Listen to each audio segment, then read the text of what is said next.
I've not seen a team like this since the Barcelona team under Pep. I've not seen a team this good.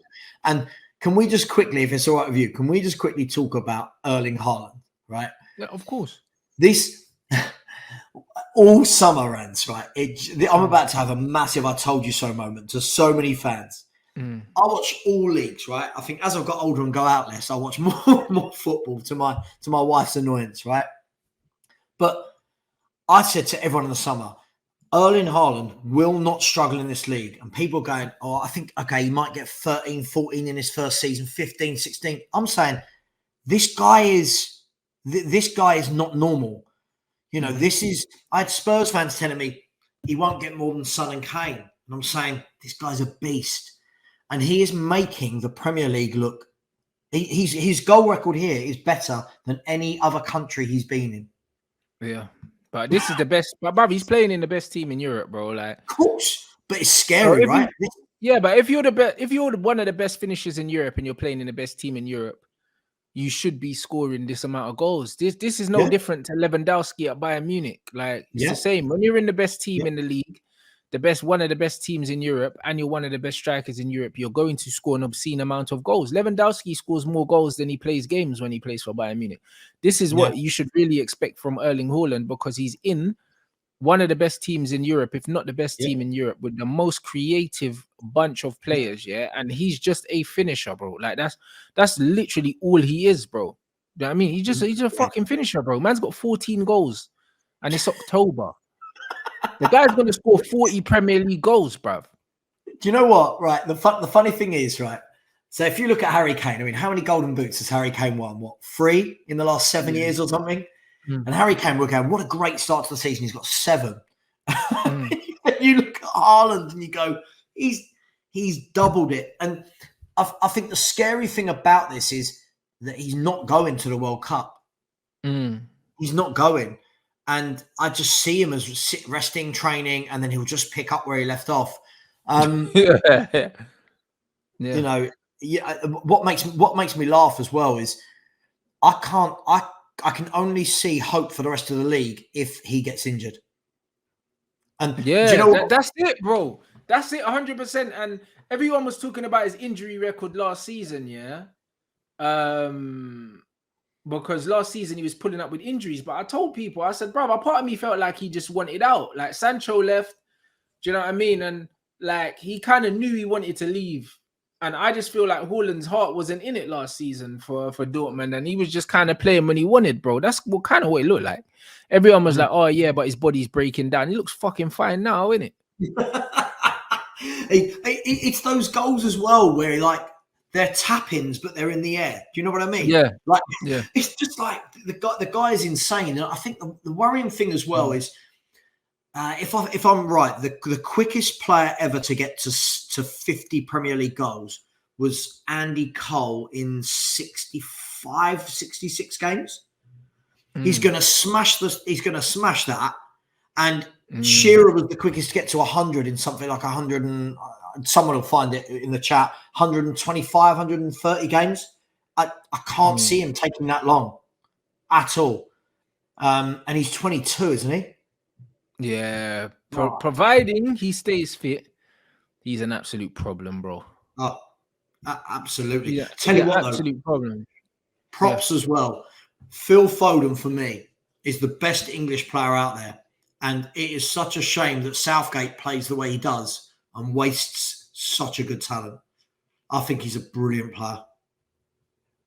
I think Foden's up there. For sure. Do you know what I mean? He's doing his thing for Man City right now. It's one of them ones where it's weird, isn't it? Like, you look at Foden and he's just not a natural finisher. He scored a hat-trick. It's crazy. He's not a goal scorer, though. That's what's mad. But similar to like Raheem Sterling, like, even though Foden's not a finisher, because City creates so many chances, he'll score goals, innit? So it's a weird one, like, after guys come off of the back of a hat-trick. But I've seen so much of Phil Foden, and that's the only aspect of his game that he really needs to improve on, is actually his finishing, innit? Like, I haven't watched it back, but I feel like his last goal that he scored, De Gea should be doing better there, bro. Because from what I remember, it was a near post finish, bruv, and De Gea's got to do better than that.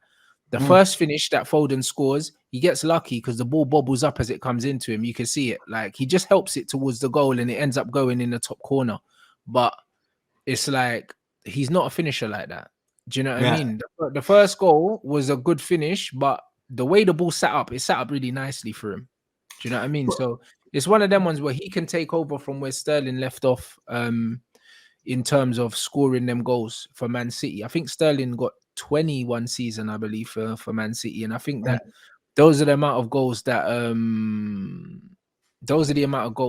Foden should be scoring every season in that City team, 20 goals a season. I think he can do it.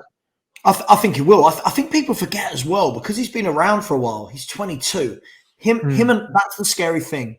If Man City keep Haaland and Foden, even for another 5 years, they'll still only be 27. That is mad. To get two players that good at that age is madness. And look, bro, it was Grealish for me yesterday, bro. He was cooking because Grealish never got on the score sheet. No one's talking about Jack Grealish. This guy, had Dalot on a yellow card, and then he was just cooking everyone. Like, Grealish is unplayable, man. Like, when Grealish is in the mood doing Grealish things, he's really different, bro. And the thing is, because he's not a GA player, he gets disrespected so much. But then when it comes to ball carrying, ball retentions, drawing fouls, doing all these things, he tops the list for all of them. But because he doesn't get the goals or assists, people want to shit on him, bro. Like, and it actually pisses me off. He was unbelievable. This is the problem. We're in an era now where the first thing people will do is go, what are his goals and assists like? And it's like, well, hang on, but did you, like, if you watched the game against Wolves the other week, he was unplayable. Like, yesterday, I thought he was excellent. I watched the game back today. Excellent player. I think Jack Grealish is another one of them. If you've got Grealish and Foden, this is what annoys me about England. If you had a progressive manager, you've got Grealish and Foden, and then Declan Rice, and then Jude Bellingham. Oh, mate, find a way, innit? Find a way to play ball with them players. Yeah. You can find a way, innit? Absolutely. Absolutely. Jack Grealish is the master of carrying the ball, drawing the foul, or nipping past his player. Absolutely. And he very rarely turns the ball over in those situations, bro. It's a skill.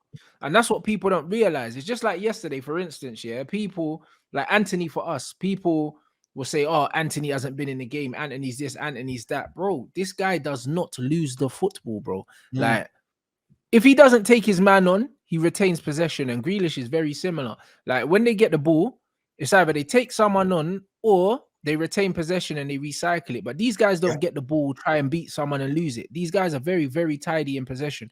And that's why when you see at the end of the game, how many times they've been dispossessed? Hardly ever.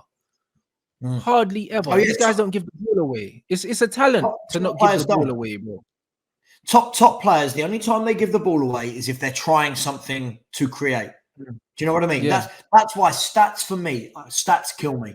Like, when I hear, like, oh, but De Bruyne gave the ball away 5 times today. Yeah, but I bet he was trying something outrageous.